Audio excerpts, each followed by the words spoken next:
नमो नमो अरिहन्ताणं नमो सिद्धाणं नमो आयर्याणं नमो उवच्छायाणं नमो लोये सव्वसाहुणं एषो पञ्चनमुकारो सव्वपावपणासनो मङ्गलाणं च सव्वेसिं परमं हवै मङ्गलम् नमो अरिहन्ताणं नमो सिद्धाणं नमो आयर्याणं नमो उवच्छायाणं नमो लोये सव्वसाहुणं एषु पञ्चनमुकारो सव्वपावपणासनो मङ्गलाणं च सव्वेसिं परमं हवै मङ्गलम्। जय जिनेन्द्र, प्रणाम। जय जिनेन्द्र। प्रणाम सभी को। हमारा छठा सेशन है ये, अंडरस्टैंडिंग आवर एनिमी नंबर 1 मोहनीय कर्म। और शालीभद्र भाई ने हमें बहुत ये पास्ट सेशंस में बहुत कुछ डिटेल में समझाया है कि कैसे मोहनीय कर्म की हमारे मन के ऊपर हावी हो जाना रहता है, और उसकी चाल कैसी कैसी अलग अलग चालें वो खेलता है, मन के माइंड गेम्स जो खेलता है। जैसे कि भक्ष भी खाना हो जो अलाउड है, सो कॉल्ड अलाउड है जैन श्रावक श्राविका को, तो उसमें भी कैसे राग किया जाए वो मोहनीय कर्म हमें सिखाता है। तो वैसी उसकी जो चालें हैं उसको समझना बहुत ज़रूरी है, और आसक्ति का त्याग वो सबसे ज़्यादा ज़रूरी है कोई भी तप करें उसमें। और इसके लिए हमें रूट में जाना ज़रूरी है। जैसे कि एग्जाम्पल लिया था लास्ट टाइम, नौपद ओली चल रही थी, और तभी आंबल क्यों कर रहे हैं वो सोचना ज़रूरी है। तो ओग संज्ञा नहीं, लोक संज्ञा नहीं, किस किस कारण हम कर रहे हैं, संज्ञा का त्याग करने के लिए, संज्ञा को जीतने के लिए कर रहे हैं, वो मन में रखना है। तो जो भी भ्रम खड़ा करता है अपने मन में मोहनीय कर्म, उसे जानना बहुत ज़रूरी है। देवगुरु पसाय कह के भी हम कैसे अपनी ही इच्छाओं की पूर्ति करते हैं और ऐसे सोचते हैं कि मैंने किया, तो वो बहुत मन में अपना विश्लेषण करने की ज़रूरत पड़ती है। आयुष्य पूर्ण हो जाए, अगर इस तरह नहीं करें तो आयुष्य पूर्ण हो जाए तो ये मोह की सत्ता के जाल से हम निकल नहीं पाएंगे और जीवन खत्म हो जाएगा। इतना अमूल्य मनुष्य भाव हमें मिला है, वो भी चला जाएगा हाथ से। तो और दूसरी एक बात हुई थी लास्ट टाइम कि जितनी भी बार हम इच्छामि दुक्कडम करते हैं तो उसके साथ इच्छामि सुकृतम, यानी कि हमें सुकृत की इच्छा हो, हमें सुकृत करने की प्रेरणा हो, वैसा सामने एक वेपन खड़ा करना चाहिए मोह के साथ। और दोनों प्रायश्चित करें या इच्छामि सुकृतम करें, दोनों में वो तो जानना ज़रूरी है कि मैं क्यों कर रही हूँ या कर रहा हूँ। ईगो की तो पुष्टि नहीं हो रही है ना। तो ये सब डिस्कशन हुआ था लास्ट टाइम। अभी शालीभद्र भाई हमें आगे बढ़ाएंगे इस आयाम में, और हमारा ये 6th सेशन शुरू करते हैं।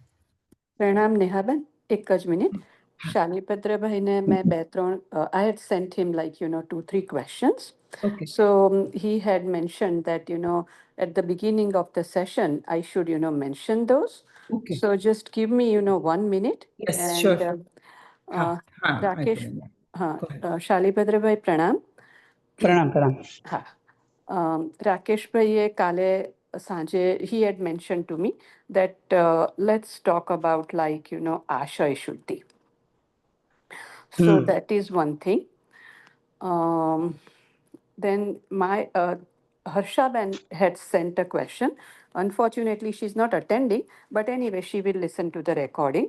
So she wanted to know that આત્મા અનુભવ થયા પહેલા કર્મની નિર્જરા અને સંવર થઈ શકે? જો ન જ થાય તો જીવે શું કરવું? That was her question.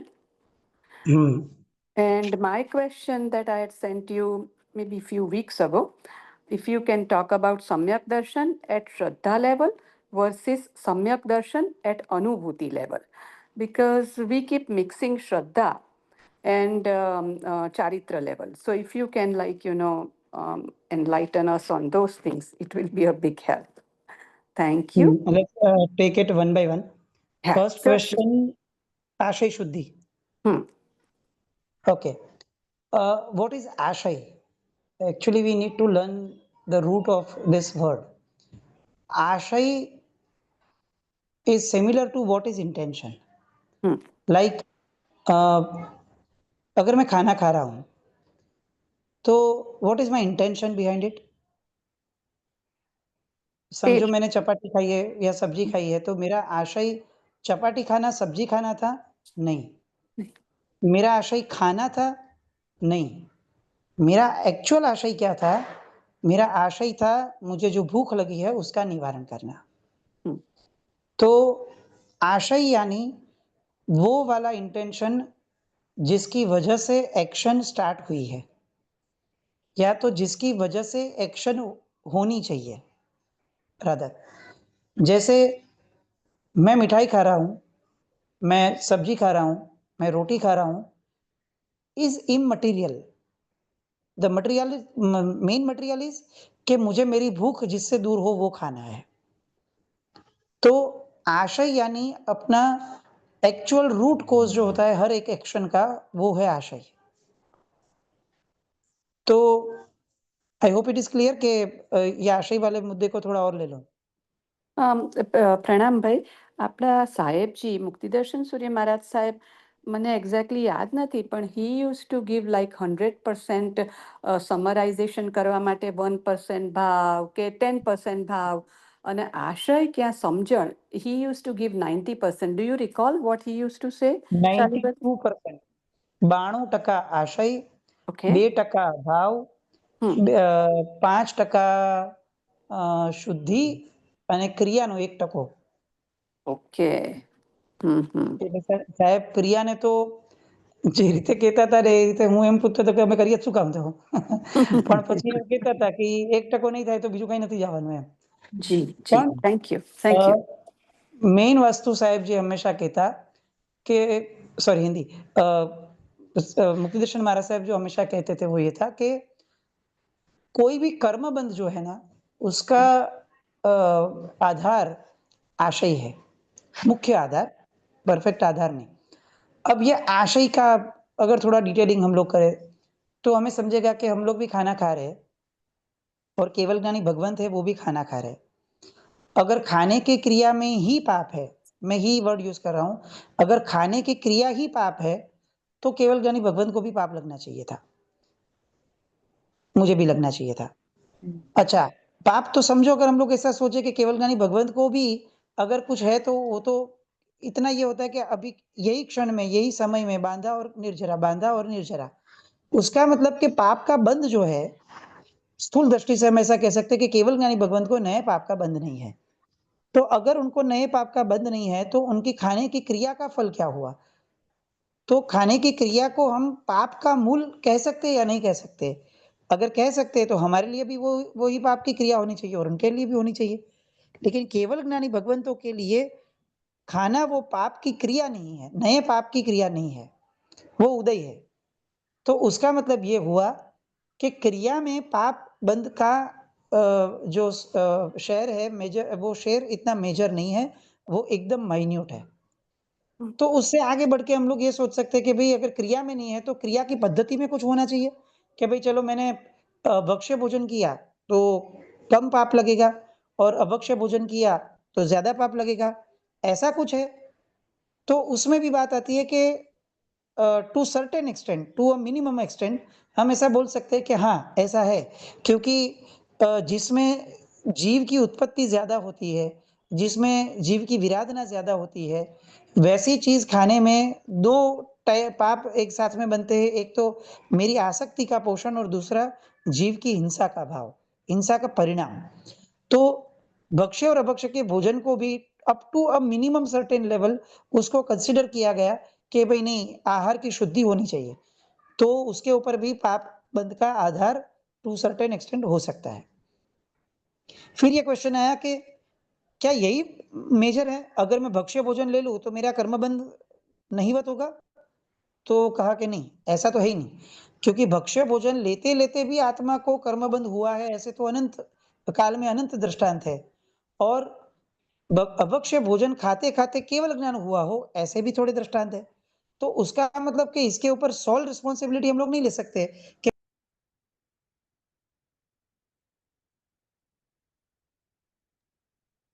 Shalibhadra भाई, आपका म्यूट हो गया है। अ, बीच में म्यूट हो गया।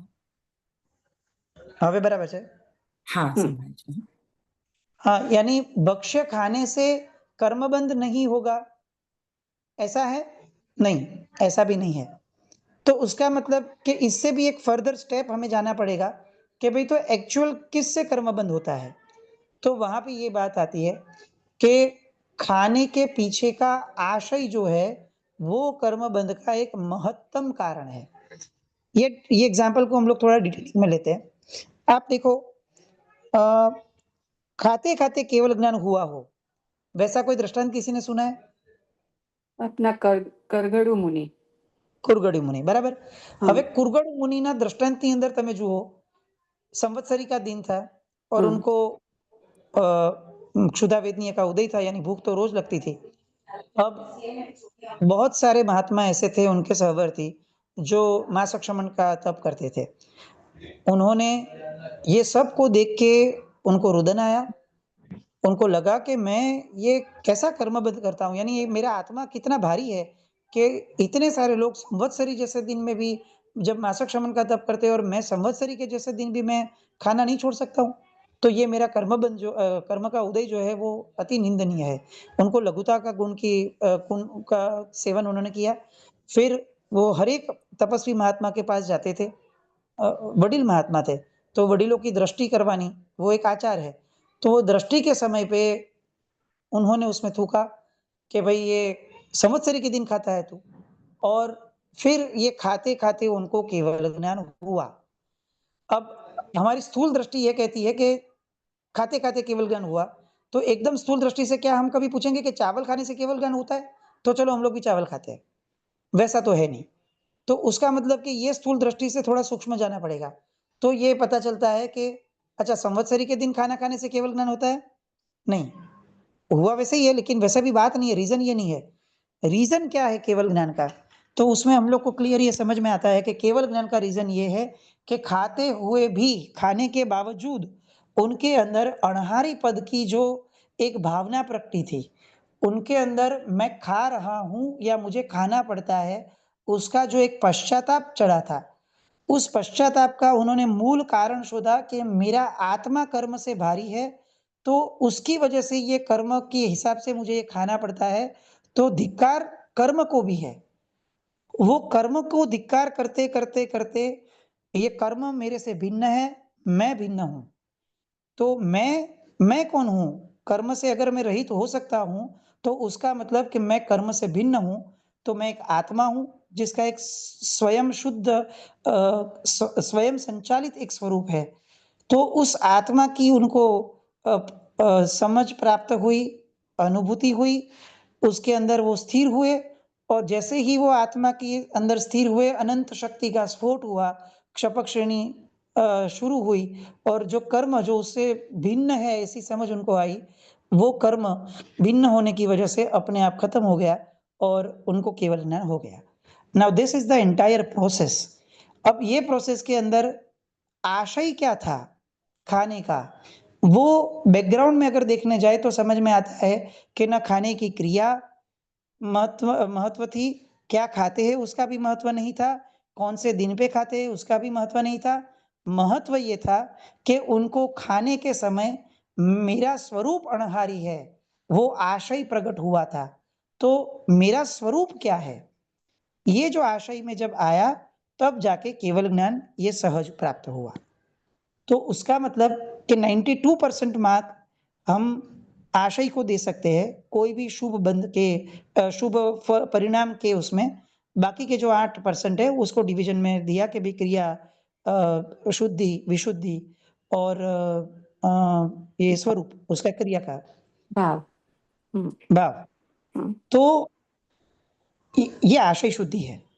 हर एक क्रिया की अपने आत्मा से संलग्नता, उसके रूट में जाना, वो आशय शुद्धि है। ऐसा आशय, ऐसा इंटेंशन कोई भी क्रिया करने के टाइम पे, जो इंटेंशन मेरी प्योरिटी और वर्तमान मेरी आत्मा की जो परिस्थिति है उसमें प्योरिफिकेशन में रोल प्ले कर दे, वो आशय शुद्धि है। यानी मैं थोड़ा और डिटेलिंग में जाके बोल सकता हूँ कि मैं अगर खाना खाने बैठा हूँ और मैं खाने के आशय से बैठा हूँ, तो उसका मतलब कि खाने की क्रिया के डेप्थ में जाने के सिवाय दूसरी एक भी क्रिया में अगर मैं जाता हूँ, तो वो आशय अशुद्धि है। क्योंकि मेरा ये क्रिया करने का आशय खाने के अंदर आसक्ति जो है, उसको तोड़ के अणहारी पद जो मेरा ओरिजिनल स्वरूप है, उसे लाने का था। और मैंने क्या किया? मैं खाना खाते-खाते हुए टीवी देख रहा हूँ, खाना खाते-खाते मैं किसी और चीज़ के बारे में सोच रहा हूँ, मैं वर्तमान में नहीं रहता हूँ, मैं या तो भूतकाल या तो भविष्य में जाता हूँ, तो ये मेरा आशय अशुद्ध होना है। यानी आशय शुद्धि का एक और परिप्रेक्ष्य ऐड हुआ कि पूर्ण रूप से मन, वचन, कर्म की संलग्नता से एक आकार होके उसी प्रवृत्ति के अंदर मेल्ट होना, ये भी उसी प्रवृत्ति के आशय के अंदर मेल्ट होना, ये आशय शुद्धि है। ये थोड़ा क्लियर जा रहा है या मैं थोड़ा वेग हूँ आज? नहीं, बराबर છે ભાઈ. બરાબર છે. ઓકે, કોઈને ન સમજાય તો પૂછજો ખાસ. એક यानी એક आशय शुद्धि ક્વેશ્ચન છે, સોરી. છે યા આશય ઇટસેલ્ફ નો મીનિંગ થોડો કહેશો પ્લીઝ? આશય એટલે ઇન્ટેન્શન, સોર્ટ ઓફ. પણ આપણે ઇન્ટેન્શનને બહુ સ્થૂળ રૂપે જોઈએ છે કે ભાઈ હું પૈસા કમાઉં છું કારણ કે મને પૈસાની જરૂર છે. પણ એ રીઝન છે, એ ઇન્ટેન્શન નથી. રીઝન અને ઇન્ટેન્શનમાં ફરક છે. આપણે જે સામાન્યથી વિચારી લઈએ છીએ કોઈ પણ ક્રિયા કરતી વખતે, એ રીઝન હોઈ શકે, ઇન્ટેન્શન ન હોઈ શકે. આપણે પોતે પોતાના ઊંડાણમાં જશું ત્યારે આપણને ઇન્ટેન્શન સમજાશે. હું તમને સિમ્પલી કહું કે ફોર એક્ઝામ્પલ આપણે તપ કરીએ છીએ, તો તપ કરવાના ઘણા બધા રીઝન હોઈ શકે કે ભાઈ આજે પાંચમ છે, આઈ મીન આજે પર્વતિથિ છે, આ પર્યુષણ છે, આ બધા રીઝન્સ છે. રીઝન્સની કિંમત કમ્પેરેટિવલી બહુ જ ઓછી છે. હવે મારે મારા ઇન્ટેન્શનમાં જવું પડે તો મને સમજાશે કે મેં એવું નાનપણથી સમજ્યું છે કે તપ કરીએ તો પુણ્ય બંધાય અથવા કોઈ ધાર્મિક કાર્ય કરીએ તો પુણ્ય બંધાય. તો એનો મતલબ એ થયો કે હું આ તપ કરું છું એનો આશય ઊંડે ઊંડે પણ પુણ્ય પ્રાપ્તિનો છે. અને પુણ્ય પ્રાપ્તિ એ મારું સ્વરૂપ નથી. પુણ્ય અને પાપ બેમાંથી એક પણ મારું સ્વરૂપ નથી. તો એનો મતલબ કે હું આશય શુદ્ધિથી દૂર છું. આશય શુદ્ધિ એ છે કે જે મારી દરેક ક્રિયાને મારા આત્મા સાથે જોડી દે, કોઈ પણ પ્રકારે મારા સ્વરૂપ સાથે જોડે. એ એક્સ્ટ્રીમ લેવલની આશય શુદ્ધિ છે. જેમ કે હું તપ કરું છું, તો એનું એકચ્યુઅલ આશય શુદ્ધિ શું હોઈ શકે? તો કે તપની ક્રિયા ભગવાને કેમ દેખાડી છે પૂર્વાચાર્યોએ કે પરમાત્માએ, એ શોધું.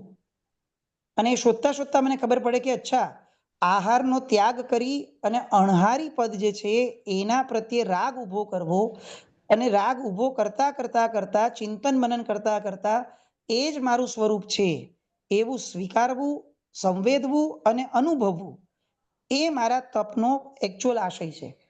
તો હું આવા Nindra, આશયથી sorry to interrupt. Hindi ma हाँ. pachu if you can. I know it's a अच्छा, little bit hard to switch, but it's fine. Sorry. कहाँ से स्टार्ट हुआ था गुजराती में?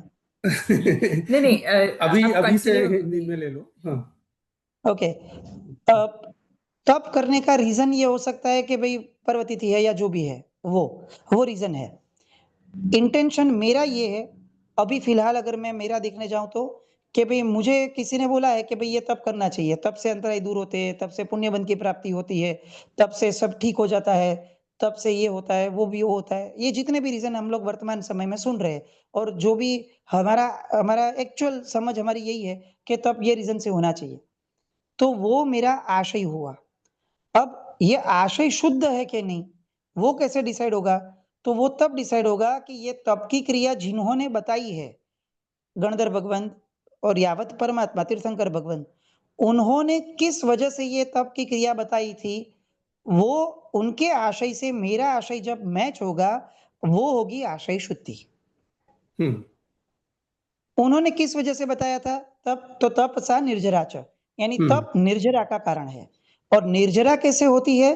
तो निर्जरा नया कर्म का बंध न हो और जूने कर्म का क्षय हो, तब जाके निर्जरा होती है। तो मैं जब तप करता हूं, तो मेरा क्षुधा वेदनीय कर्म जो है, उसकी निर्जरा होती है, जो पूर्व का था वो। लेकिन तप करने का आशय जो है, वो मेरा आत्मा के साथ जुड़ा हुआ नहीं है, इसकी वजह से मेरी निर्जरा नहीं होती है। तो वो पर्सपेक्टिव से मेरा और भगवान ने तप करने का जो आशय कहा था, वो दोनों आशय मैच नहीं होते हैं, तो मेरा आशय अशुद्ध तप है। क्लियर?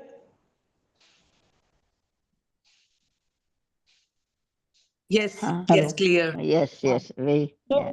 वैसे ही हर एक क्रिया में मुझे ये सोचना है कि जैसे मैं पूजा कर रहा हूं, तो मुझे ये ढूंढना चाहिए कि मैं जो कर रहा हूं, वो क्रिया को भगवान ने या पूर्वाचार्यों ने या गणधर भगवंतों ने, उत्तम पुरुषों ने किस वजह से करने को कहा है, ये मुझे सबसे पहले ढूंढना चाहिए। उन्होंने जो रीजन से कहा है, वो है आशय शुद्धि। अब जितना मैं उससे मैच कर सकूं, उतनी मेरी आशय शुद्धि है। तो इसीलिए हमारे यहाँ पे हर एक क्रिया के पहले पूर्व भूमिका में चिंतन मनन होता था कि भाई ये कार्य क्यों करना चाहिए। आप सोचो, ये धर्म की, अपने लोकोत्तर शासन की ये गरिमा देखिए। हमारे यहाँ पे पाप करने से पूर्व भी पूर्व भूमिका का विधान है कि पाप करने से पहले भी सोचना है जीव को कि मैं ये पाप जो कर रहा हूं, वो क्यों कर रहा हूं। पाप अच्छा है या बुरा है, वो बात नहीं। पहले खुद से ढूंढना, खुद के अंदर, कि मैं ये जो पाप क्रिया कर रहा हूं, वो क्यों कर रहा हूं। तो तुरंत जवाब आएगा कि भाई ये तो जरूरत है, इसके लिए कर रहा हूं। फिर तुरंत दूसरा प्रश्न पूछना पड़ेगा कि भाई ऐसी कौन सी जरूरत है कि किसी की जीव की विराधना हो के, या कोई आत्मा की मेरी विराधना हो, ऐसा मुझे कार्य करना पड़े। तब जाके पता चलता है कि अच्छा, एक्चुअल रीजन में तो आ सकती है, इसकी वजह से करना है। तो अब ये सोचने की बात, यानी दर्शन मोहनी के क्षयोक्षम की बात आई। अब चारित्र मोहनीय का रोल प्ले शुरू होता है कि जब मुझे समझ में आ गया कि ये तो भाई आसक्ति के कारण मैं क्रिया कर रहा हूं, तो उसका त्याग करूं कि नहीं करूं, करूं तो कैसे करूं, उसकी ये करने के लिए मुझे चारित्र मोहनी का क्षयोक्षम लगेगा। तो ऐसा हो सकता है कि मेरा शायद चारित्र मोहनीय का क्षयोक्षम मंद हो और मैं वो कार्य का त्याग न भी कर सकूं, वैसा भी हो सकता है। लेकिन दर्शन मोहनीय का क्षयोक्षम जो है, उसके अंदर कॉम्प्रोमाइज अलाउड हमारे यहाँ पे नहीं दिया गया है। चारित्र मोहनीय का क्षयोक्षम जो है, उसके अंदर तरतम भाव हो सकते हैं, वो जीव के सत्व के ऊपर आधारित है। अलबत्त उससे भी कर्म बंध तो होता ही है। बात वो नहीं है कि क्षयोक्षम मंद है तो भी चलो एग्जाम्पशन मिल गया है, नहीं, वैसा नहीं है। लेकिन सिंपली नॉट डन वाला जो काम है, वो दर्शन मोहनीय का क्षयोक्षम है। सोचे बगैर, आशय जाने बगैर एक भी क्रिया करना, वो तिर्यंच गति के बंध का कारण हो सकता है, क्योंकि इट्स अ सॉर्ट ऑफ आर्त ध्यान। Even if it is a धर्म क्रिया, इट इज एन आर्त ध्यान। वाई? बिकॉज जो पद्धति से, जो विधि से करने को कहा था, उस विधि के अंदर चिंतन मनन भी एक इंटीग्रल पार्ट था, जिसे मैंने स्किप कर दिया, जिसे मैंने मिस कर दिया, तो उसका मतलब कि ये शुभ ध्यान नहीं है। और अगर ये शुभ ध्यान नहीं है, तो उसका मतलब वो आर्त ध्यान है। तो मेरे जीवन की जितनी भी शुभ क्रिया मैंने की है, वो ये विधि का अगर मैंने उसमें मिस किया है, स्किप किया है उस विधि को, तो वो शुभ क्रिया भी टेक्निकली आर्त ध्यान के खाते में जाएगी। और आर्त ध्यान तिर्यंच गति का कारण है, तो उसका अर्थ डेप्थ में अगर जाके सापेक्षता से मैं बोलूं, तो उसका मतलब कि मेरी शुभ क्रिया से भी मुझे जो फल प्राप्त होगा, वो तिर्यंच गति के आधार पे होगा।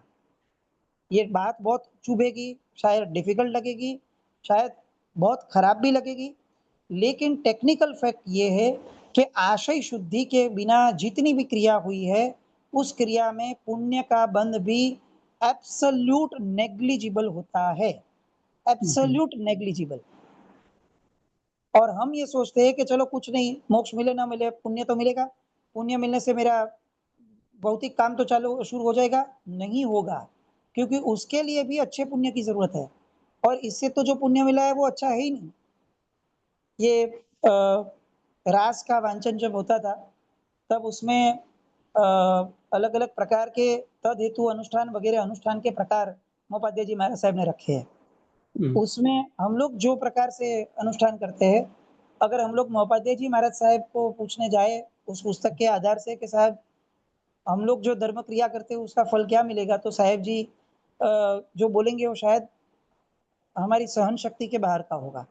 उस हिसाब से उन्होंने ये पूरा जो ढाँचा है उसके डिवीज़न उस हिसाब से किए हुए हैं कि पुण्यानुबंधी पुण्य की शुरुआत ही मेरे ख्याल से ये भी एक प्रश्न था शायद हाँ, सेकंड कि क्वेश्चन यही था। दूसरा तीसरा क्या था प्रश्न एक आरतीबेन? હર્ષાબેન વાળો પ્રશ્ન પૂછો છો ભાઈ? हाँ, हाँ पुण्यानुबंधी। તેમાં સંવર નિર્જરાનું હતું. એક જ મિનિટ. હા, हाँ, संवर हाँ, और निर्जरा जो है वो कब स्टार्ट होती है? वो हाँ. तब स्टार्ट होती है जब आशय शुद्धि हमारे अनुष्ठान में अंदर सम्मिलित होती है। पर वो આશય શુદ્ધિ આઈ અન્ડરસ્ટેન્ડ એટલે આત્માના અનુભવ થયા પહેલા ધેટ્સ હર ક્વેશ્ચન એટલે I always feel and that is again it's relating to my question also શાલીભદ્રભાઈ કે શ્રદ્ધાના લેવલ ઉપર આત્માનો અનુભવ અને ચારિત્રના લેવલ પર આત્માનો અનુભવ aren't those two things different? Absolute different. पहले ये क्लियर कर लेते हैं, रुकिए, फिर इसमें पूरा ठीक है, डेप्थ में चले जाएंगे। ठीक है. ये एक बात जो चल रही थी कि आशय शुद्धि अगर नहीं है तो वो क्रिया का पुण्य बंध भी अति निर्माल्य होगा, अति निर्माल्य। यानी अगर हम सोचने जाए कि 100 साल की जिंदगी में 100 साल पूरे रात को सोए बगैर पूरे 100 साल अगर मैंने धर्म क्रिया की है, पूरे 100 साल, और वो धर्म क्रिया के अंदर मेरी आशय शुद्धि हो ऐसा मेरा आशय ही नहीं था। मैं सिर्फ क्रिया कर रहा था एक उपलक श्रद्धा के माध्यम से कि जिसमें मुझे किसी ने बुलाया था मैंने कर लिया।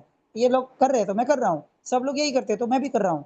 ऐसे उपलक आशय से, उपलक रीज़न से अगर मैं कोई भी क्रिया करता हूँ और मैं 100 साल पूरे करूँ और सिर्फ ये आराधना करूँ, एक भी विराधना ना भी करूँ, तो भी ये 100 साल को अगर मैं टोटल करके सोचूं कि कितना पुण्य बंध, तो ये पुण्य बंध इतना मंद होगा कि वो मुझे तिर्यंच गति में क्षणिक सुख देने के लायक भी होगा कि नहीं, वो भी शायद मुश्किल है। ये बहुत हार्श है शायद, अतिशय हार्श है।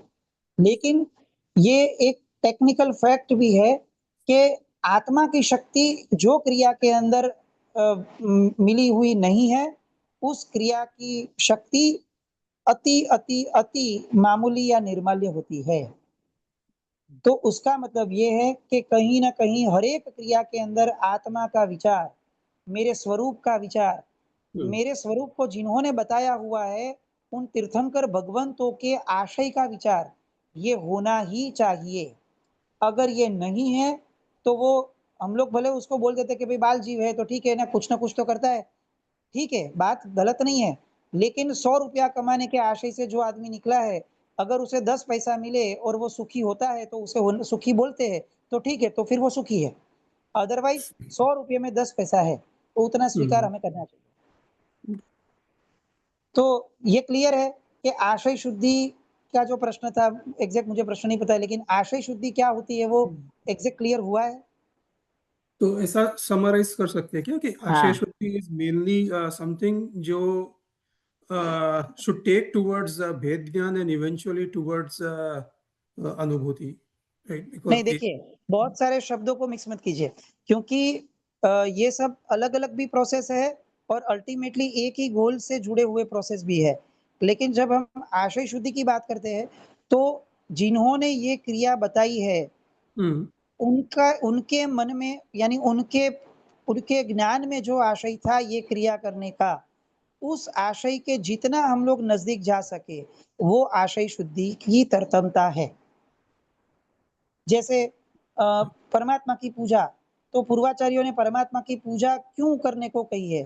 तो बहुत सारे लोग पूर्वाचार्यों ने अलग-अलग रीज़न से परमात्मा की पूजा करने के आशय उन्होंने बताए हैं, कि भाई तुम्हारी कक्षा कौन-सी है, उस कक्षा के हिसाब से तुम्हारा आशय आप देखो और धीरे-धीरे ऊपर बढ़ने के प्रयत्न करो। तो अल्टीमेट लास्ट आशय क्या है? तो कि मेरा जो स्वरूप है, वो स्वरूप जिनका है, उनको स्पर्श करने से मेरे स्वरूप की अनुभूति जो है वो बलवत्तर होगी। इसके लिए मैं उनके पास जाता हूँ, उनका स्पर्श करता हूँ, उनकी स्तवना करता हूँ, उनको पूज्य भाव से पूजता हूँ। क्यों? क्योंकि जैसा मैं हूँ ओरिजिनली वैसे वो है। तो इसमें अहोभाव है, ना नहीं है, लेकिन अहोभाव से भी बलवत्तर एक भाव है, वो है स्वतुल्य भाव। मुझे मेरे स्वरूप को प्रकट करने का आलंबन इनके स्वरूप को देख के मिलता है, इसलिए मैं पूजा करने जाता हूँ। ये अल्टीमेट आशय है।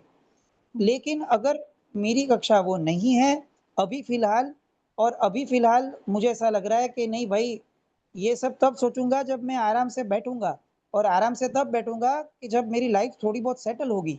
तो जो मिनिमम रिक्वायरमेंट है, उसके लिए मुझे पुण्य चाहिए।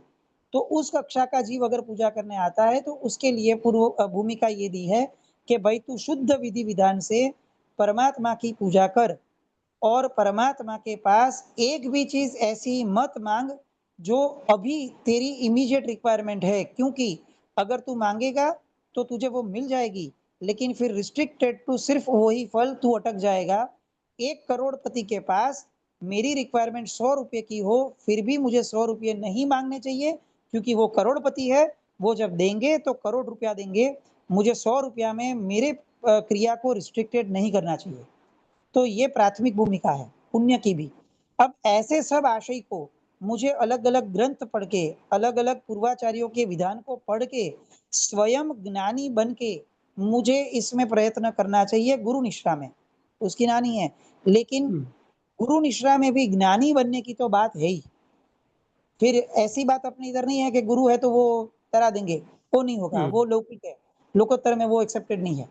तो मेन बात ये है कि मुझे सतत सातत्य पूर्वक मुझे एक मानसिक पुरुषार्थ करके पूर्वाचार्यों का जो आशय है उसे समझने की, उसमें संवेदन करने की, उसकी अनुभूति करने की, ये सब जो भी एफर्ट है वो मुझे रखनी पड़ेगी, तब जाके मेरी आशय शुद्धि होगी। तो ये एक आशय शुद्धि का प्रकार है। ये बराबर है अभी?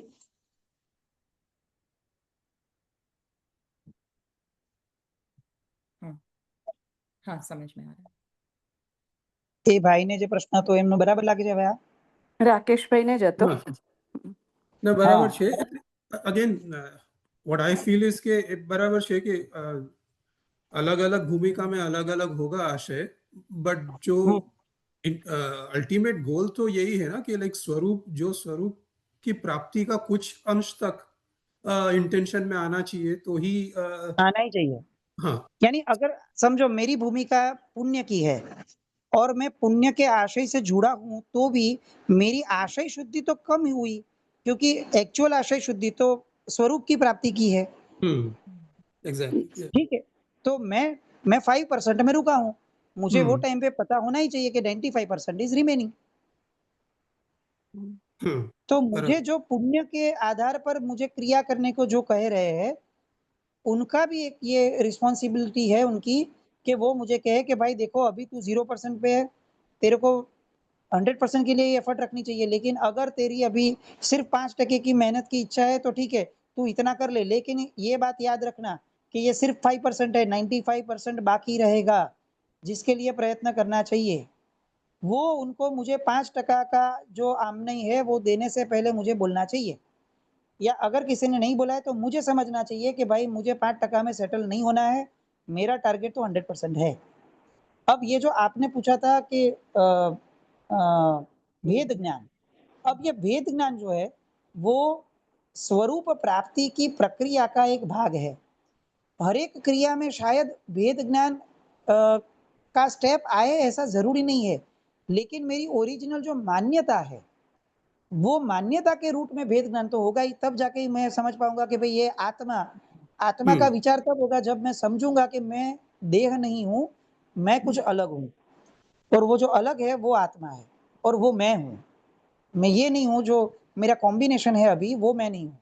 तो वो तो बेसिक है। वो तो इनिशियल लेवल पे अनुभव में शायद आए ना आए, वो स्वीकार भाव में होना ही चाहिए। आस्तिक्य बराबर। जो है हमारे यहाँ पे, जो सम्यक दर्शन के श्रद्धा का फर्स्ट स्टेप है, वो आस्तिक्य ही यही है कि मुझे आत्मा के अस्तित्व का स्वीकार है, हम्म कि आत्मा एक अस्तित्व है। फिर धीरे-धीरे एक प्रोसेस स्टार्ट होता है मनुष्य भव में कि धीरे-धीरे वो समझ में आता है कि अच्छा मैं ही वो अस्तित्व हूँ। और फिर ये भेद ज्ञान या अनुभूति, ये सब वन बाय वन धीरे-धीरे आते हैं।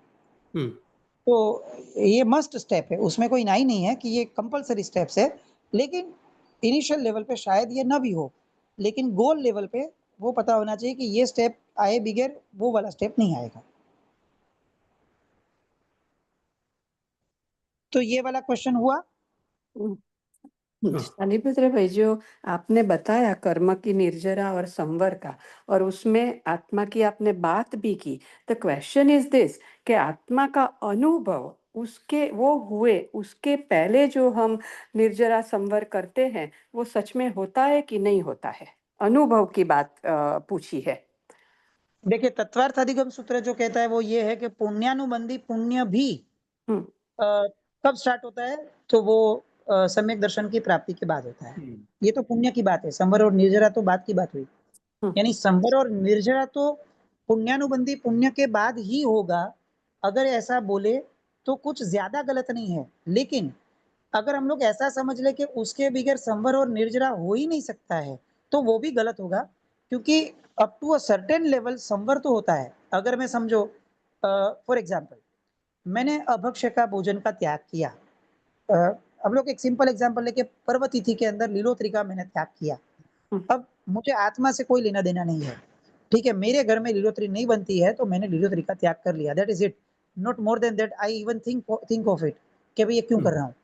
तो उसका मतलब ये हुआ कि मेरा संवर तो हुआ है। मैं अगर लीलोत्री का भोजन नहीं करूंगा तो वो जो कर्मबंध एक्स्ट्रा होने वाला था, लीलोत्री खाने से आसक्ति का जो पोषण होने वाला था, उस पोषण का मैंने संवर तो up to a minimum level किया है, लेकिन वो संवर जो है वो इतना पावरफुल नहीं होगा, उसकी स्ट्रेंथ इतनी नहीं होगी कि वो कर्म के क्षयोपशम को एक प्रॉपर तरीके से आगे बढ़ाए, हम्म क्योंकि मेरा आशा ही नहीं है कुछ भी।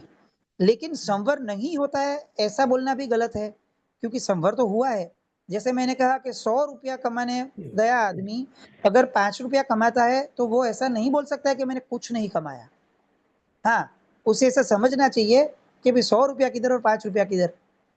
तो उसका उसकी भूमिका ये है, क्रिया करनार जो छे उसकी जो भूमिका है वो ये है कि दिल्ली बहुत दूर है अभी भी, लेकिन नियम ये कहता है कि कोई भी बाल जीव कक्षा का जीव है, उसके लिए अगर हम लोग बोल दे कि भाई इसमें होएगा ही नहीं संवर, तो उसे वो प्रोत्साहन नहीं मिलेगा, उसे वो मार्ग नहीं मिलेगा, और वो आने से पहले ही रुक जाएगा। चलो है ही नहीं तो छोड़ो ना, क्या फर्क पड़ता है, फिर रात्रि बराबर। भोजन भी करो, तो अपक्ष भोजन भी करो, वैसे भी संवर तो होता ही नहीं है।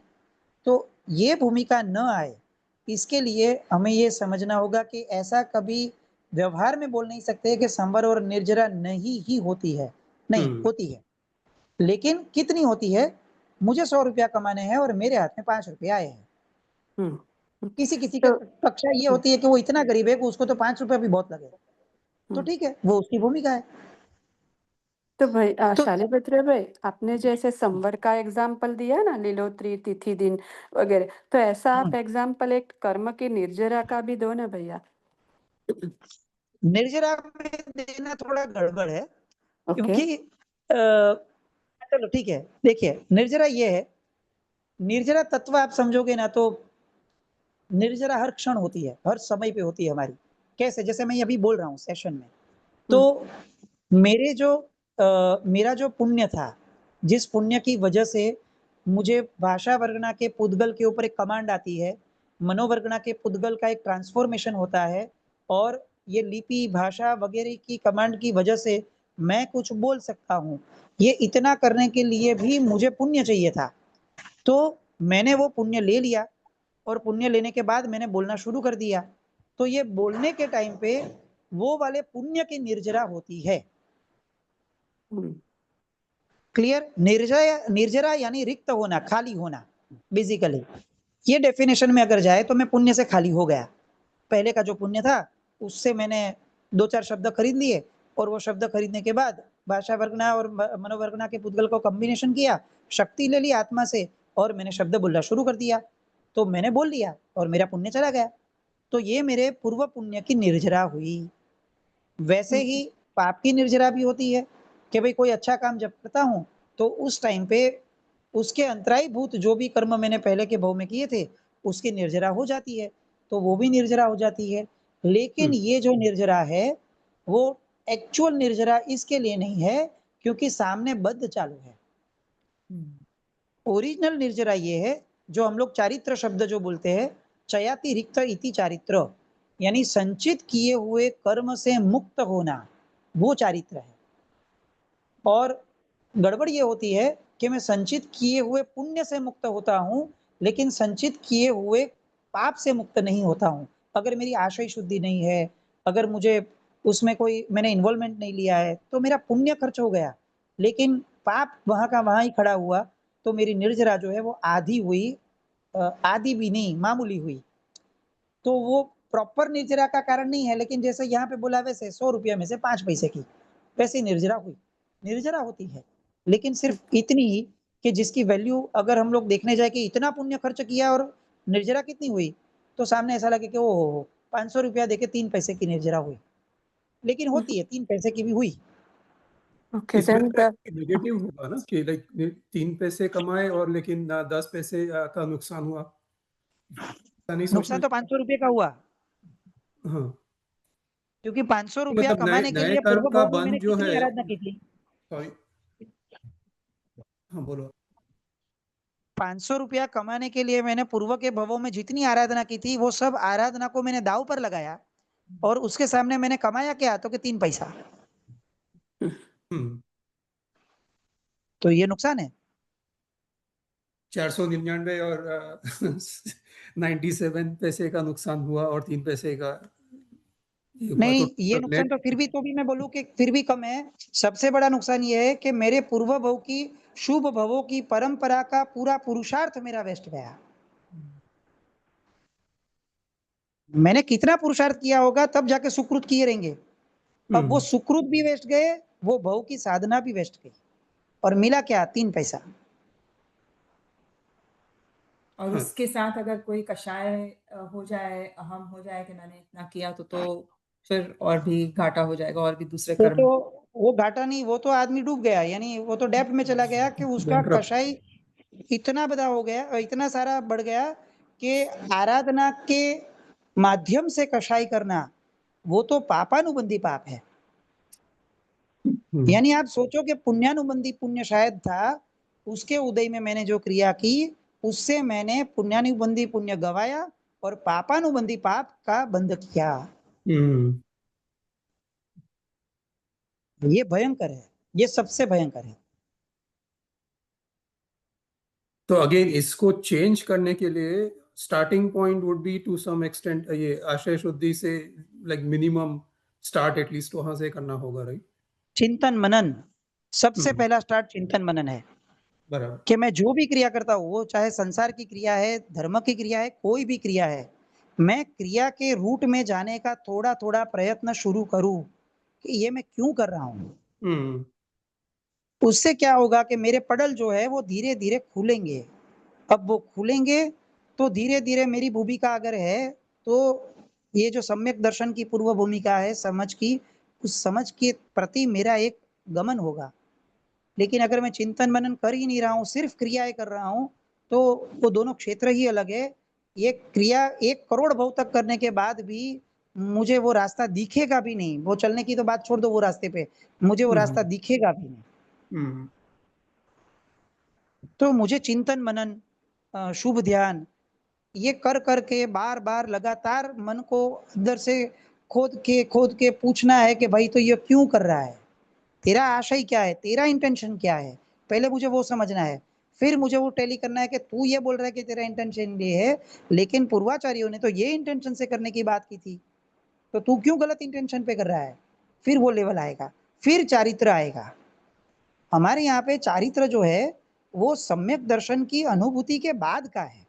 हम्म, अभी तो हम लोग एक्चुअली तो हम लोग जिसको चारित्र बोलते हैं वो चारित्र है ही नहीं। आप ये नौपद जी के दोहे में आप देखोगे तो 70 भेद जो चारित्र के है उसमें दीक्षा या सामायिक वो सिर्फ एक भेद है। आप समझो चारित्र इतना ब्रॉड शब्द है कि उसमें दीक्षा वो तो एक सिंगल शब्द है। 7 out of 70 just 1। So even कितने परसेंट हुए ये 70 में से 1 यानी। ये तो दीक्षा धर्म को ही हम लोग जो चारित्र समझ के बैठे हैं वो तो बहुत बड़ी भ्रांति हो जाएगी, क्योंकि चारित्र तो पूर्व कर्म से मुक्त होने की प्रक्रिया है। उसे सिर्फ दीक्षा धर्म से या सामायिक धर्म से ही लेना देना है, ये वाली समझ तो ज्यादा ही अधूरी हो जाएगी। और चारित्र जो है वो सत्व के आधार पे होता है, सम्यक दर्शन जो है वो समझ के आधार पे होता है। तो समझ के बिना सत्व जो है वो तो गलत है। अब हिटलर के पास भी शक्ति थी लेकिन उसके पास समझ नहीं थी, सत्व था लेकिन समझ नहीं थी, तो उसने क्या किया, उसने विनाश किया। तो समझ के बिगैर की सत्व की धारा वो तो विनाश की तरफ लेके जाती है।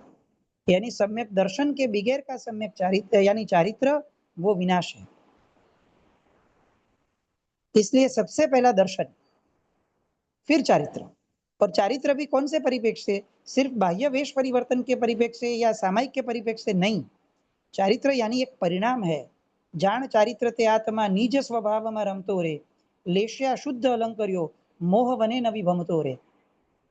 ये चारित्र की व्याख्या दे दी है कि जिसकी लेश्या शुद्ध है वो चारित्री है, जो मोह के जंगल में नहीं घूमता है, हर एक क्षण में वो मोह से पर होने का प्रयत्न करता है, वो चारित्री है।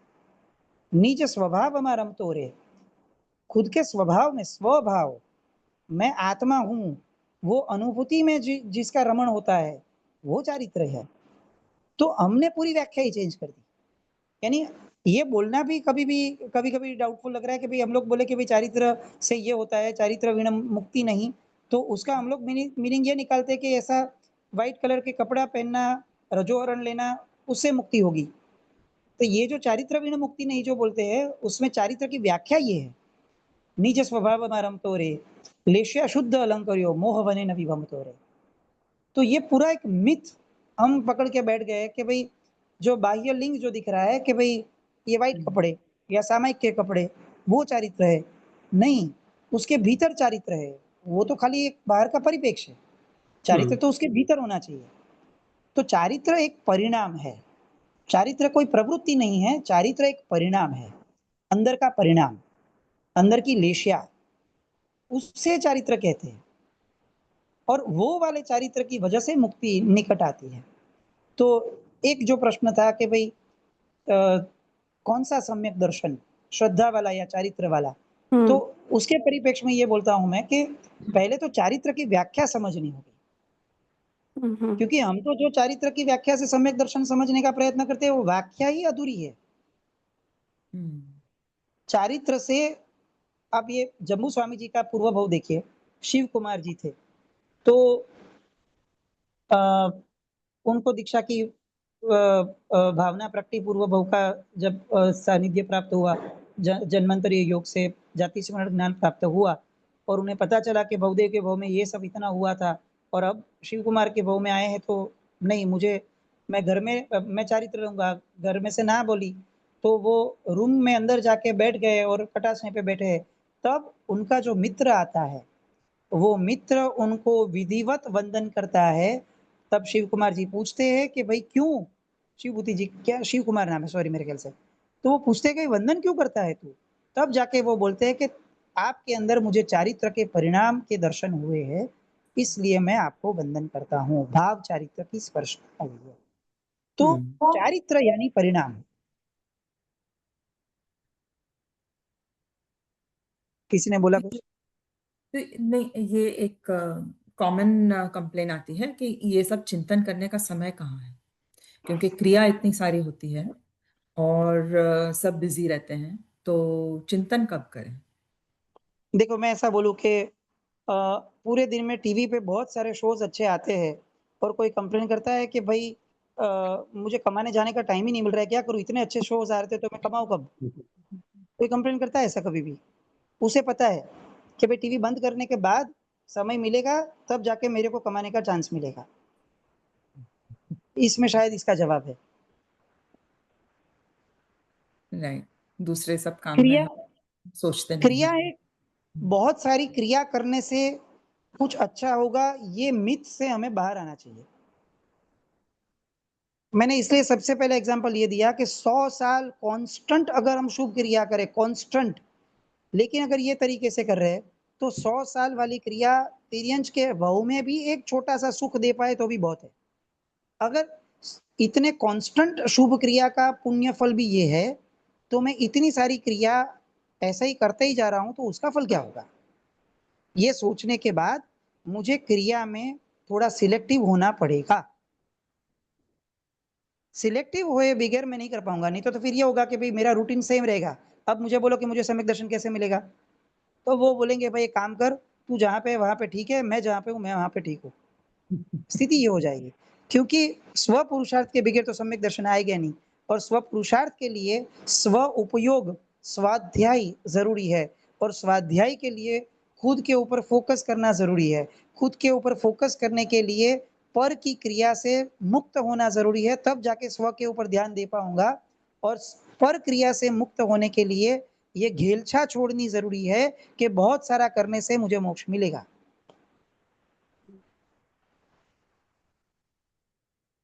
तो ये समय इससे निकाल सकते हैं हम लोग शायद। हम्म,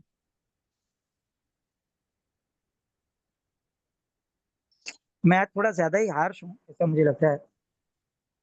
नहीं नहीं, वो जरूरी है, आई थिंक। It's, हाँ, भारती बहन, कहीं you were saying something? no, it's very clear, and I guess Shailendrabhai, ચિંતન વનન અનુપ્રેક્ષા તો એટલી ઊંડી નથી થતી, પણ I do talk to myself quite a bit. हम्म એમ કે હે ચેતન તું કેમ આમ કરે છે, એવી રીતે I carry out conversation in front of Bhagwan. And what do you get after thinking so much? Then it makes me change. I mean, like કસાઈ માટે ખ્યાલ આવે કે આ કસાઈ તો હું છું નહીં, મારી પાસે જેમ પ્રભુ બી મને સ્વીકારે છે ગમે એવી છું, તો મારી પાસે બી એ જ પ્રેમ ને વાત્સલ્ય છે. પ્રભુ જ મને કહે છે હું તું તારા મારા જેવી જ છે, તો હું કેમ ન કરી શકું? So I mean I put effort towards working on that. तो दैट इज चारित्र। એટલે चारित्र हाँ, की एक व्याख्या है। आर्त ध्यान निवृत्ति वो तब भी गिना गया है, आर्त ध्यान निवृत्ति को चारित्र भी गिना गया है। तो जब आप ये जो प्रोसेस बोल रहे हो कि व्हेन यू हाँ, टॉक टू योरसेल्फ और when you talk with God and you find कि भाई मैं अगर इनका वात्सल्य मुझे मिल रहा है तो मुझे ये नहीं करना चाहिए, तो कहीं ना कहीं पे मैं एक सत्व जो है वो कषाय के सामने खड़ा करती हूँ कि भाई रुक, ये नहीं होगा। अगर ऐसे परमात्मा का वात्सल्य मुझे मिला है तो ये वाली चीज तो मेरे से नहीं हो पाएगी। तो दैट इनफैक्ट इज अ चारित्र, चारित्र का परिणाम। क्यों? क्योंकि मैंने उस टाइम पे आर्त ध्यान से निवृत्ति होने लेने का संकल्प किया है। वो संकल्प वो दर्शन से आगे और चारित्र के आसपास का संकल्प बोला गया, तो वो भी एक प्रकार का चारित्र है। तो हियर वी कैन सी कि ऐसे चिंतन मनन से भी सम्यक चारित्र जो है वो नजदीक आ सकता है। हाँ, तो आप પ્રોસેસ બરાબર છે? હા, બહુ સરસ છે બેન। હા, ખાલી એટલું એટલે કરવાનું હા કે બોલો. આપણે જ્યારે પણ ભગવાન પાસેથી કોઈ પણ વસ્તુ લઈએ છીએ ત્યારે આપણી શ્રદ્ધા જે છે એ પૂર્ણપણે આપણા જ્ઞાન તરફ આપણને લઈ જાય એ દિશાની હોવી જોઈએ। એટલે સ્વાધ્યાય કરતી વખતે સ્વાધ્યાયમાં અત્યારે આપણો સત્સંગ ચાલે છે, તો હું લક્ષ્ય ને આશય રાખું કે આ જે સ્વાધ્યાય સત્સંગ થાય એ પરિણીતિના સ્તરનો અને બોધ બને, અને પળે પળે હાજર રહે બોધ મને। એટલે આ આશય થયો હવે હા જ્યારે જ્યારે આપણે આનાથી અલગ પરિણતિમાં જતા હોઈએ એવા સમયે આ આશયને વચ્ચે લાવી અને બીજા આશયમાં જતા અટકવું એ ચારિત્ર થયું. અચ્છા ઓકે અને એ સમયે અટકવા માટે આપણે જેને ઘૂંટશું અંદરમાં એ સમ્યક દર્શન થયું. એટલે that's a જ્ઞાનની પરિણીતિ થઈ રાઈટ એને Yes. સમયે એટલે હાજર આવું થઈ દરેક જાય. ક્રિયામાં થશે. દરેક હા દરેક ક્રિયા આપણા જીવનની સારી કે ખરાબ એમાં દર્શન જ્ઞાન ને ચારિત્ર આવશે જ. આપણે એને એ રીતે જોતા શીખવાનું અને જેટલું થાય એટલું સત્વ બળ જે છે એના કરતા વધારે ફોકસ શરૂઆતના સ્તરમાં સમજણ બળ ઉપર વધારે રાખતા રહેવાનું. હમ. હા, જરૂર બહુ જ આપણે યારે સરસ. ક્યારેક એવું થતું જાય છે કે મારાથી આપ છૂટતું નથી, મારાથી આપ છૂટતું નથી. એ પણ એક પ્રકારનું આર્ત ધ્યાન આપણામાં ઊભું થાય છે. તો એ પણ આર્ત ધ્યાન છે. કારણ કે ચારિત્રનું બળ ઊભું નથી થતું, સત્વનું બળ ઊભું નથી થતું. એને એના આધાર ઉપર આર્ત ધ્યાન કરવાની છૂટ ભગવાને નથી આપી. હા એટલે મારાથી જે થાય છે એને ઘૂંટતા ઘૂંટતા હજી હું એક નાનકડી છલાંગ લગાડીને ક્યાં પહોંચી શકું છું એનો વિચાર કરવો એ પોઝિટિવ એ સ્ટેપ થશે. હા ઓકે એટલે સ્વીકાર ભાવ રાખવાનો છે. સ્વીકાર ભાવ અને સાથે સાથે આગળ વધવાનો એક લક્ષ્યાંક. હમ. આજે જે કક્ષાએ છું એના કરતા એક સ્ટેપ આગળ આવતી ક્ષણે હું થાવ એવું લક્ષ્યાંક. જરૂર જરૂર ખૂબ આનંદ. હવે આરતીબેન ત્રીજો કોઈ પ્રશ્ન હતો ને? શું હતું? ના, 9 તો વાગી આજે આજે ઘણું કવર કર્યું. ફર્સ્ટ ગયા. થઈ ગયું, લેટ ચલો. અસ ડાયજેસ્ટ.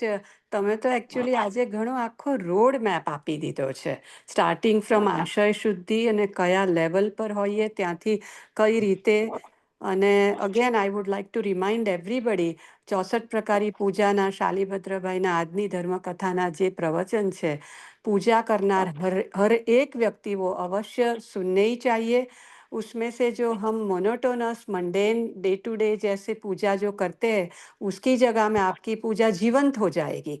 मेरे जैसी व्यक्ति तो द्रव्य पूजा कर भी नहीं सकती है, फिर भी मेरी भाव पूजा इतनी बदल गई है. आज सुबह में ही मैं श्रावक जी को बता रही थी कि totally it has changed. So I recommend everybody, it is on Telegram and I will be able to post the dates when he started talking about the अष्टप्रकारी पूजा, क्योंकि ये एक हमारे सब लोग करते हैं अष्टप्रकारी पूजा. तो ये जानने के बाद करेंगे, it will make a like आसमान जमीन का फर्क हो जाएगा.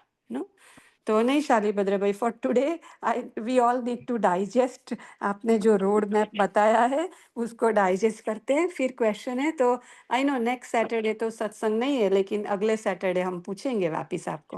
हाँ, but I will still remind one thing कि सुनने वालों की एक कक्षा है, वो समझ के मैंने ये सब कहा है.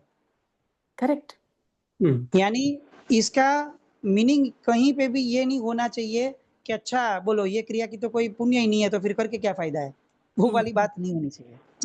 क्रिया का निषेध कहीं पे भी नहीं है, क्योंकि क्रिया के बगैर शक्य ही नहीं है, व्यवहार के बगैर निश्चय शक्य ही नहीं है. तो वो मैं अगेन एक क्लियर करता हूँ कि कोई अगर रिकॉर्डिंग में भी सुन रहा है तो भी ये स्पष्ट रूप से उनको मानना चाहिए कि अगर हम मिनिमम लेवल का भी कुछ भी करते हैं तो उसका त्याग करने की दिशा नहीं है ये, उसे बेटर करने की दिशा है. करेक्ट. तो ऐसा नहीं होना चाहिए कि भाई चलो क्रिया में अगर दम ही नहीं है, आशय ही सब है तो छोड़ो ना क्रिया, सिर्फ आशय में जाते हैं, सिर्फ चिंतन मनन करते हैं, वो भी नहीं है. वो मैं एक खास रिमाइंडर लेता हूँ कि નિશ્ચય का आशय होना चाहिए. सी निश्चय हृदयમાં જ ધરવાનો છે. नहीं, आपने एक पहले ही बता दिया ना शालीभद्र हाँ भाई हाँ, के लेकिन फिर भी क्योंकि हाँ, क्या है कोई एक भी हाँ, मिसअंडरस्टैंड हुआ तो वो पाप तो मेरा है. ठीक है. तो ये फिर से मैं रिमाइंड कर रहा हूँ कि बेटरमेंट के लिए ही ये बातें होनी चाहिए एक, और अपने लिए ही ये बात होनी चाहिए, वो भी सेकंड मेजर पॉइंट. अगर यही चीज मैं अप्लाई करूँ कि अच्छा इसके तप में तो बोलो ये था ही नहीं तो ये तप क्या है, फिर मैं उसको प्रवचन दूंगा कि तेने ओपन ओडी करी बोल तारा तप में तो હતું જ नहीं तो आने ओडी थोड़ी के भाई उसके लिए नहीं है, ये अपने लिए है. तो वो भी एक दृष्टिकोण को मैं स्पष्ट कर रहा हूँ कि ये सिर्फ अपने लिए है, सिर्फ अपने लिए. बस बस। बहुत अच्छा। और किसी को कोई प्रश्न है? लास्ट कोई एक प्रश्न हो तो ले सकते हैं। एक छोटा सा क्वेश्चन वो है शालिभद्र भाई के लिए कि जो तप के 12 प्रकार है, जो भी स्वाध्याय का तप, अनशन का तप, जो भी, तो अगर सम्यक दर्शन की प्राप्ति मीन्स अनुभूति लेवल पे नहीं है और हम ये तप करते हैं, तो हमको निर्जरा होती है या नहीं होती है? हो सकती है, क्योंकि सम्यक दर्शन तो क्षायिक नहीं है, क्षायोक्षमिक है। तो हम्म। उसका मतलब कि कोई एक क्षण में कभी भी अगर सम्यक दर्शन की एक बार की पहली प्राप्ति हो गई है, हम्म। तो उसका मतलब कि क्षायोक्षमिक प्रक्रिया जो है वो शुरू तो हो सकती है। हम्म। हाँ, फिर इतना पक्का है कि वो जो भी तप वगैरह किया है, उसमें वो समय की जागृति कितनी थी, वो मेन है। हम्म। लेकिन निर्जरा हो ही नहीं सकती है, वैसा नहीं है, क्योंकि अगर सम्यक दर्शन हमें हो ही चुका है पहले कोई भव में या यही भव में कोई क्षण में, जो अननोन है, हमें तो पता ही नहीं चलने वाला है वैसे भी। तो उसका मतलब कि निर्जरा शुरू हो भी सकती है, खाली उस समय की परिणति और उस समय की जागृति जो है, उसके ऊपर वो डिपेंड करती है। जी जी, वेरी नाइस, थैंक यू प्रणाम भाई। प्रणाम प्रणाम। Thank you very much Shalibhadra भाई। हाँ भारती में कई क्वेश्चन હતો? नहीं, प्रणाम, बहुत सुंदर। हाँ, बहुत सुंदर रीते समझाव्યું. Really very nice breakdown and very practical. So let's hope that in this Diwali हम सब दिवाली टाइम पूरा एक सोशल टाइम हो जाता है, तो उसमें भी हम ये चिंतन करते रहें कि हम क्यों कर रहे हैं ये क्रिया, क्यों क्या हमारा आशय होना चाहिए, वो आशय की शुद्धि का एक गोल रखें। तो प्रभु ने इन दिनों में उनके सारे कर्म की निर्जरा की, तो हमारे कर्म की निर्जरा कब होगी, वो एक जो गौतम स्वामी ने विलाप किया, वैसा अपने दिल में भी एक विलाप होना चाहिए कि मुझे कब मुक्ति मिलेगी और कब मैं आगे बढ़ूं। तो ये शालिभद्र भाई ने बहुत सारे अच्छे अच्छे सजेशंस दिए हैं, वो हम अप्लाई करें। वी वोंट हैव द सत्संग next Saturday, but this is a good time for us to do the chintan, and in all the social events, all the activities, let's stay focused within and do the chintan. Yehi subhecha. Some other just announcement that Atmaruchi Foundation has updated the calendar for the whole of next year with Tithi and Kalyanak, and that's available on the website. You can add it to your own Google Calendar. We will put the announcements on how to do it. It's very simple, and so you will have it on your phone, and you can get the reminders on your phone. All right. Anyone else has any other questions or anything else to say? Otherwise, we can end the session today. Next session is on November 1st, after next Saturday. अंत मंगल आरती में बोलशु. Okay. तरुबेन बोले, मोटा છે. तरुबेन आप बोलो Ben. जय जिनेन्द्र। नमो अरिहंताणं, नमो सिद्धाणं, नमो आयर्याणं, नमो वज्रायणं, नमो लोये सौवसाहुणं, ऐसो पंच नमोकारो सौवपावपणासणो, मंगलाणं च सौवेसिं परमं हवै मंगलम्, परमं हवै मंगलम्। जय जिनेन्द्र। जय जिनेन्द्र, प्रणाम। जय जिनेन्द्र, प्रणाम everybody. खूब खूब आभार शालिभद्र भाई. Yeah, thank you. जय जिनेन्द्र. Good.